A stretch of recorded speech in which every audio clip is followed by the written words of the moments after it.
अपने प्यार के लिए करोड़पति लड़का लड़की के घर का बना नौकर। फिर जो हुआ, दिल रो पड़ा। दोस्तों, मुंबई का नामी कारोबारी सुधीर कपूर अपने कारोबार के लिए जितना मशहूर था, उतना ही अपने सख्त स्वभाव और ऊंची सोच के लिए भी जाना जाता था। सुधीर कपूर की दौलत इतनी थी कि शहर का कोई कोना ऐसा नहीं था जहां उसका नाम न गूंजता हो। लेकिन इस वैभव और शानो शौकत के बीच उसका इकलौता बेटा अर्जुन कपूर अक्सर अकेला और दबा हुआ महसूस करता। अर्जुन बचपन से ही समझदार और मिलनसार था।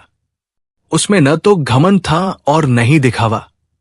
वो लोगों से जमीन से जुड़कर बातें करता था। लेकिन उसके पिता हमेशा यही चाहते कि अर्जुन हर कदम उनके आदेश और मर्यादा में चले। अर्जुन की कोई भी बात या निर्णय सुधीर कपूर की सख्त नजरों से बच नहीं सकता था।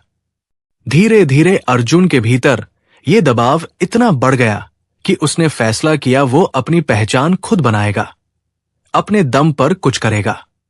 इसी सोच के साथ अर्जुन ने तय किया कि वो पढ़ाई के लिए विदेश जाएगा। जब उसने ये बात अपने पिता से कही तो सुधीर ने पहले कड़ा विरोध किया। उन्होंने कहा, तुम्हें सब कुछ यही है तो बाहर जाकर क्या मिलेगा? लेकिन अर्जुन ने झुकने से इनकार कर दिया। उसकी दादी सरला देवी, जो हमेशा अर्जुन का हौसला बढ़ाती थी, ने भी पोते का साथ दिया। आखिरकार सुधीर कपूर को मानना पड़ा और अर्जुन यूरोप पढ़ाई के लिए निकल पड़ा। यूरोप में सब कुछ नया था, भाषा, संस्कृति और लोग। लेकिन अर्जुन ने अपनी सादगी और अपनापन वही भी कायम रखा।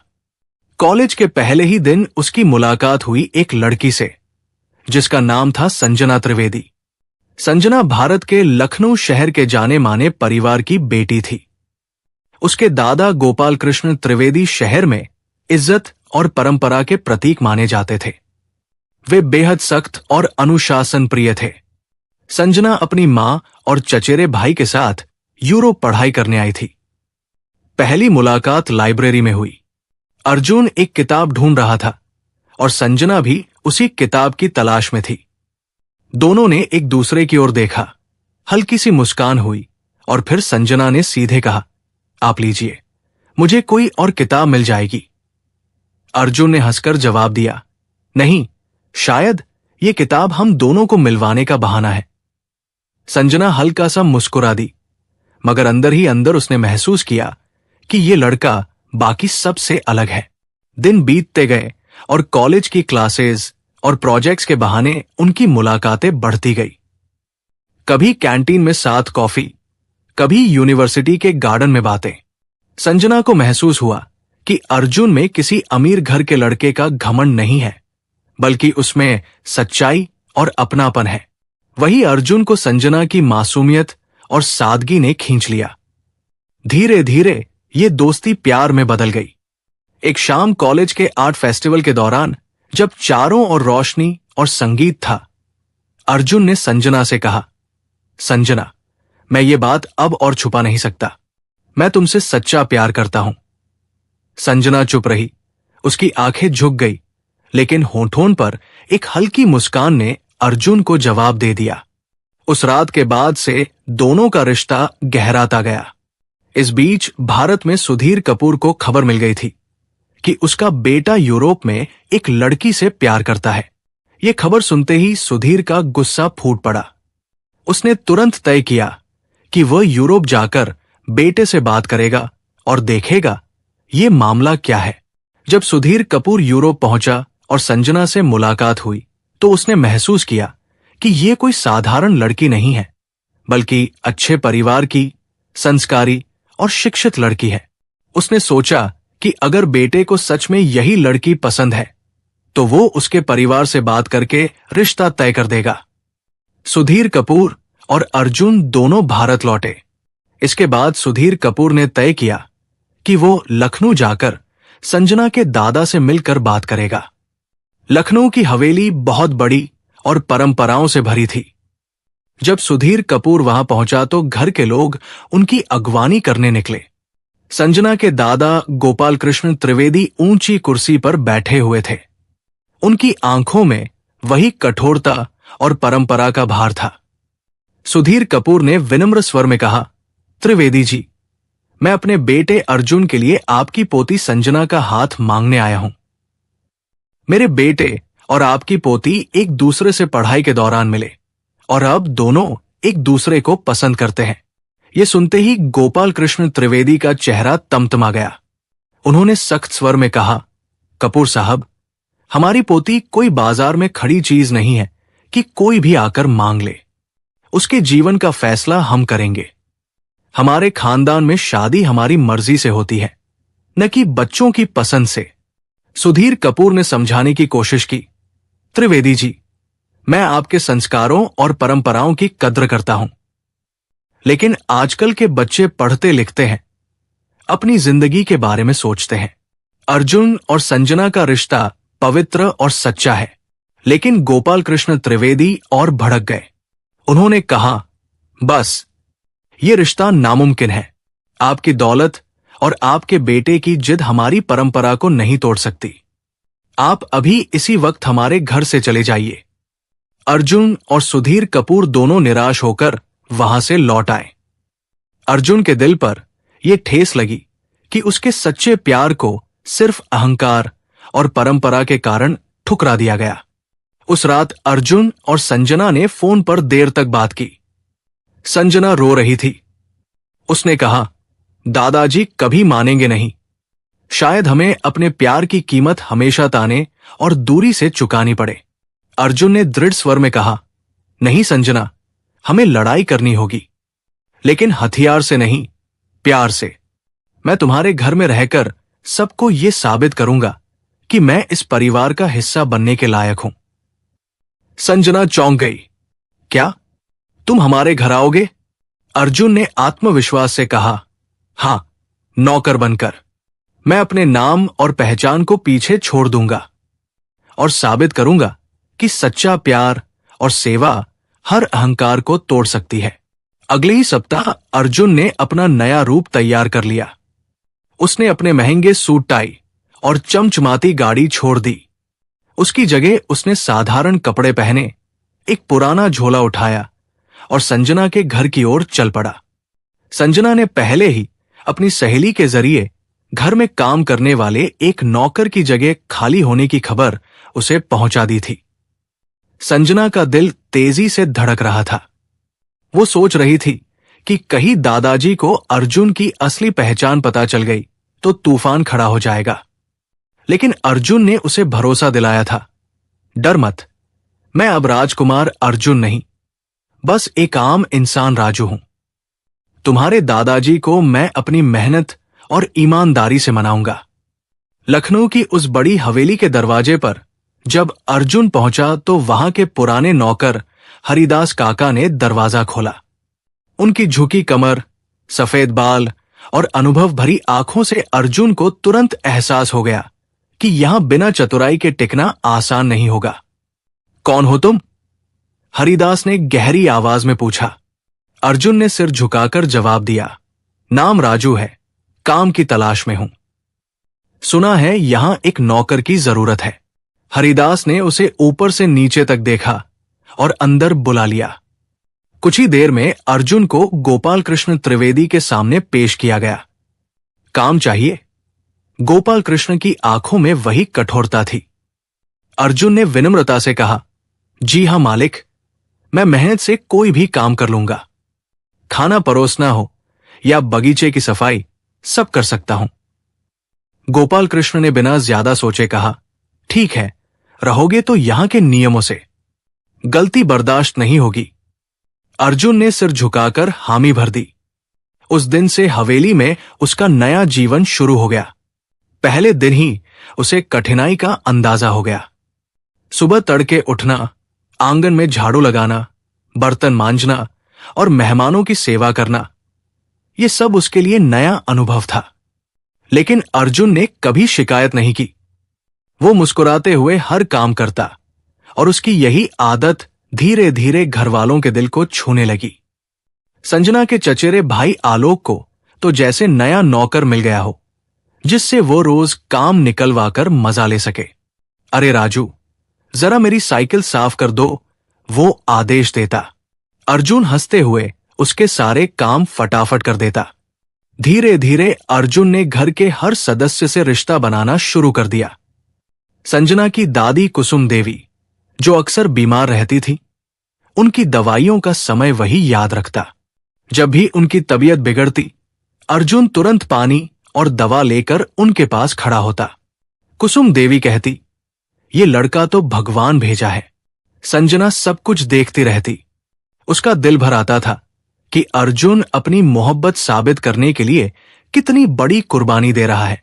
लेकिन सबसे बड़ी मुश्किल थी उसके दादाजी। गोपाल कृष्ण त्रिवेदी की कठोरता इतनी थी कि उनके सामने कोई सांस भी संभल कर लेता। फिर भी कि सजना दादा गोपाल कृष्ण त्रिवेदी राजू के काम से थोड़े बहुत खुश थे। हालांकि वो अभी भी उस पर शक करते थे। उन्हें लगता था ये लड़का साधारण नौकर नहीं है, इसमें कुछ तो खास है। एक रात अचानक घर से चांदी के बर्तन गायब हो गए। सबका शक सबसे पहले राजू पर गया। गोपाल कृष्ण ने गुस्से में कहा, हमें तो पहले ही लग रहा था, ये लड़का सीधा नहीं है। अर्जुन ने सिर झुकाकर कहा, मालिक, मैंने कुछ नहीं किया। आप चाहें तो मेरी तलाशी ले लीजिए। तलाशी में कुछ नहीं मिला, लेकिन शक बना रहा। संजना ये सब देख रही थी और उसका दिल रो रहा था। उसने सोचा, अगर सच सामने नहीं आया तो अर्जुन हमेशा चोर कहलाएगा। लेकिन अगले ही दिन असली चोर पकड़ा गया, आलोक का दोस्त, जो घर में आता जाता रहता था। पूरे परिवार की नजरों में अर्जुन की सच्चाई और ईमानदारी अब और मजबूत हो गई। उस दिन पहली बार गोपाल कृष्ण ने मन ही मन स्वीकार किया कि ये राजू अलग है। भले ही उन्होंने सामने कुछ न कहा हो, लेकिन उनके चेहरे पर कठोरता के पीछे हल्की सी नरमी झलकने लगी थी। अर्जुन ने साबित करना शुरू कर दिया था कि सच्चा प्यार शब्दों से नहीं, सेवा और त्याग से जीता जाता है। दिन गुजरते गए और राजू यानी अर्जुन धीरे धीरे त्रिवेदी परिवार का अहम हिस्सा बनने लगा। जिस घर में पहले सिर्फ उसकी मेहनत देखी जाती थी, वहां अब उसकी समझदारी और लगन की बातें होने लगी थी। हवेली में हर दिन कोई न कोई समस्या खड़ी होती, लेकिन राजू अपने तरीके से उसे हल कर देता। जैसे एक बार संजना का छोटा भाई अमित पढ़ाई में कमजोर साबित हुआ और बोर्ड की परीक्षा में फेल होने का डर था। घर वाले उस पर गुस्सा कर रहे थे। अमित रोता हुआ आंगन में बैठा था। तभी राजू उसके पास बैठ गया और बोला, अरे छोटे साहब, अगर जिंदगी में फेल होने का डर इतना ही बड़ा होता तो दुनिया में कोई भी इंसान आज सफल न होता। चलो हम दोनों साथ पढ़ेंगे, देखते हैं डर कैसे भागता है। राजू ने दिन रात अमित को पढ़ाया, खेल खेल में कठिन सवाल सिखाए और उसका आत्मविश्वास इतना बढ़ाया कि नतीजों में अमित अच्छे नंबर लाकर पास हो गया। उस दिन पहली बार अमित ने सबके सामने कहा, अगर राजू भैया न होते तो मैं कभी पास नहीं हो पाता। ये सुनकर घरवालों की आंखों में राजू के लिए नई इज्जत उभर आई। इसी बीच हवेली में शादी की तैयारियां भी चल रही थी। संजना की मौसी की बेटी पूजा की शादी तय हुई थी। बारात आने वाली थी, लेकिन अचानक बारातियों ने फोन कर कहा कि अगर दहेज की रकम और न बढ़ाई गई तो वे बारात लेकर नहीं आएंगे। पूरे घर में हड़कंप मच गया। गोपाल कृष्ण का चेहरा तमतमा उठा। ये लोग हमारी इज्जत से खिलवाड़ कर रहे हैं, वे गरजे। राजू चुपचाप सब सुनता रहा। फिर धीरे से बोला, मालिक, अगर आप कहें तो मैं जाकर बारातियों से बात करूं, शायद वे मान जाएं। पहले तो सब चौंक गए। दादी कुसुम देवी बोली, कोशिश करने में हर्ज ही क्या है। मजबूरी में गोपाल कृष्ण ने भी इशारा कर दिया। राजू बारातियों के पास पहुंचा और उनसे सीधी बात की। उसने कहा, शादी तो दो दिलों का मिलन है, इसे सौदेबाजी मत बनाइए। अगर आप वाकई इस रिश्ते को निभाना चाहते हैं तो बिना किसी शर्त के आइए, वरना पीछे हट जाइए। उसकी सच्चाई और निडरता ने वहां मौजूद बड़े बुजुर्गों को भी प्रभावित किया। नतीजा ये हुआ कि बारात आखिरकार बिना शर्त आ गई और शादी शांति से संपन्न हुई। पूजा के पिता ने भावुक होकर कहा, राजू, तुमने आज हमारी इज्जत बचा ली। धीरे धीरे घर का हर सदस्य राजू का कायल होता जा रहा था। लेकिन संजना के दादाजी गोपाल कृष्ण अभी भी अपने अहंकार में डूबे हुए थे।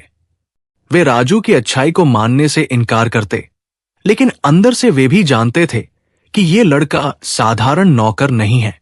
एक दिन घर में चोरी का बड़ा मामला हुआ। सोने के आभूषण और नकदी गायब हो गए। हर किसी की नजर फिर से राजू पर पड़ी। गोपाल कृष्ण गरज उठे, मैं जानता था ये लड़का भरोसे के लायक नहीं है। राजू ने शांति से कहा, मालिक, मैंने कुछ नहीं किया, लेकिन अगर आप चाहें तो मुझे पुलिस को सौंप दीजिए।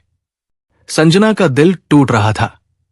वो जानती थी अर्जुन निर्दोष है, लेकिन उसने चुप रहना ही बेहतर समझा, क्योंकि उसकी पहचान का राज खुल जाता। उसी शाम घर के पुराने चौकीदार ने असली चोर पकड़ लिया। एक ठेकेदार का आदमी, जिसने लालच में आकर गहने चुराए थे। सबके सामने सच आने पर घरवालों ने राजू से माफी मांगी।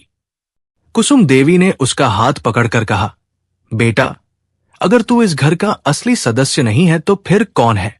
अब स्थिति यह हो गई थी कि घर का हर कोई राजू को अपने जैसा मानने लगा था।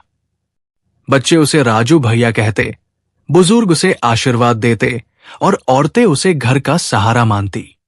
सिर्फ गोपाल कृष्ण ही अपनी जिद में अड़े थे। एक शाम जब गोपाल कृष्ण आंगन में अकेले बैठे थे, तब दादी कुसुम देवी उनसे बोली, देखो जी, ये लड़का नौकर से कहीं बढ़कर साबित हुआ है। तुम कब तक अपनी जिद पर अड़े रहोगे? हमें यह मानना पड़ेगा कि राजू जैसा ईमानदार और नेकदिल इंसान इस घर के लिए वरदान है। गोपाल कृष्ण ने कठोर स्वर में कहा, मुझे धोखा पसंद नहीं। ये लड़का कितना भी अच्छा हो, लेकिन मेरे घर का सदस्य कभी नहीं बन सकता। उधर अर्जुन यानी राजू मन ही मन जानता था कि उसकी असली परीक्षा अभी बाकी है। उसने संजना से कहा, अगर मुझे तुम्हें पाने के लिए हर अपमान और कठिनाई सहनी पड़े तो भी मैं पीछे नहीं हटूंगा। तुम्हारे दादाजी को मैं अपने कर्मों से ही जीतूंगा। लेकिन किस्मत ने फिर करवट बदली। अगले ही दिन हवेली में कुछ बाहरी लोग आए, जो गोपाल कृष्ण से पुराना हिसाब चुकता करने आए थे। वे लोग दबंग और खतरनाक थे। उन्होंने घर के दरवाजे पर ही हंगामा कर दिया। गोपाल कृष्ण गुस्से से खड़े हुए, लेकिन उन लोगों ने उन्हें धक्का दे दिया। तभी राजू आगे बढ़ा। उसने उन दबंगों का डटकर सामना किया। पहले तो उसने शांति से समझाने की कोशिश की, लेकिन जब उन्होंने घरवालों पर हाथ उठाया तो राजू ने एक एक करके सबको काबू कर लिया। पूरा परिवार हैरान रह गया कि यह साधारण सा नौकर इतना बहादुर कैसे हो सकता है।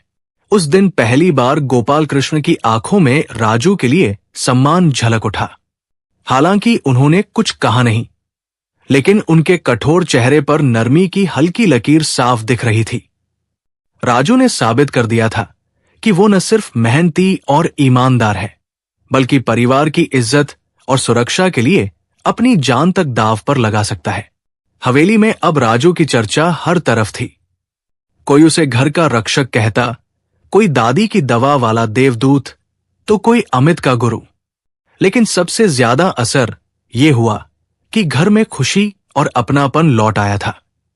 संजना चुपचाप ये सब देखती और मन ही मन गर्व महसूस करती कि उसका अर्जुन इतना बड़ा कदम उठाकर सबके दिल जीत रहा है। लेकिन गोपाल कृष्ण त्रिवेदी का दिल अभी भी पूरी तरह नहीं पिघला था। वे अक्सर राजू को देखते और सोचते, इस लड़के में कुछ तो खास है, ये साधारण नौकर नहीं हो सकता। उनके मन में शक और सम्मान दोनों ही चल रहे थे। एक दिन हवेली में बड़ी पूजा का आयोजन रखा गया। दूर दूर से रिश्तेदार और समाज के लोग बुलाए गए थे। राजू सुबह से ही सारे इंतजाम में लगा हुआ था। फूलों की सजावट, प्रसाद का प्रबंध, मेहमानों का स्वागत। हर किसी ने देखा कि वो अकेला कितनी जिम्मेदारी संभाल रहा है। पूजा के बीच अचानक हंगामा हो गया। वही दबंग लोग फिर आ धमके, जिन्होंने पिछली बार त्रिवेदी परिवार से हिसाब चुकता करने की धमकी दी थी। इस बार वे और भी ज्यादा लोगों के साथ आए थे। सब रिश्तेदार घबराकर पीछे हट गए। गोपाल कृष्ण गुस्से में बोले, हमारे घर की पवित्रता भंग करोगे? निकल जाओ यहां से। दबंगों ने कहा, आज तुम्हारी इज्जत सबके सामने मिट्टी में मिल जाएगी। इतना सुनना था कि राजू आगे बढ़ा। उसने सबके सामने उन दबंगों से मुकाबला किया। मेहमान दंग रह गए कि यह साधारण नौकर अकेला इतने लोगों से भिड़ गया है। उसकी बहादुरी और चतुराई से सब दबंग भाग खड़े हुए। जब सब शांत हुआ तो घरवालों ने तालियां बजाई। संजना की आंखें गर्व से चमक उठीं। लेकिन इस बार कुछ और हुआ। दबंगों से भिड़ते हुए राजू का माथा फट गया और खून बहने लगा। संजना भागकर उसके पास आई और भावुक होकर बोली, अर्जुन, तुम ठीक तो हो? ये सुनते ही पूरे आंगन में सन्नाटा छा गया। सबकी नजरें राजू पर टिक गई। अर्जुन, ये नाम सुनकर गोपाल कृष्ण का माथा सिकुड़ गया। अब और छुपाना संभव नहीं था। संजना की आंखों में आंसू थे। उसने कहा, हाँ दादाजी, ये वही अर्जुन कपूर है जिसे आपने ठुकरा दिया था, जिसने इस घर की सेवा करने के लिए अपनी पहचान छोड़ दी और नौकर बनकर रहने का फैसला किया, क्योंकि वह मुझसे सच्चा प्यार करता है और आपको साबित करना चाहता था कि वो इस परिवार के लायक है। पूरा घर स्तब्ध रह गया। दादी कुसुम देवी ने भावुक होकर कहा, मैं तो पहले ही समझ गई थी कि ये लड़का भगवान का भेजा हुआ है। अर्जुन ने हाथ जोड़कर कहा, दादाजी, मैंने कभी आपको धोखा देने की कोशिश नहीं की। मैंने बस ये साबित करना चाहा कि मैं आपकी पोती का हकदार हूं। मैं दौलत और शान दिखाकर आपका दिल नहीं जीतना चाहता था, इसलिए मैंने राजू बनकर आपकी सेवा की। अगर आप आज भी मुझे अस्वीकार कर देंगे तो मैं कुछ नहीं कहूंगा, लेकिन यकीन मानिए, मेरा प्यार सच्चा है। यह सुनकर गोपाल कृष्ण चुप हो गए। उनकी आंखों में पहली बार कठोरता की जगह नमी आ गई। वे धीरे धीरे उठे और सबके सामने अर्जुन के पास आए। उनकी आवाज भर्राई हुई थी, बेटा, मैं गलत था।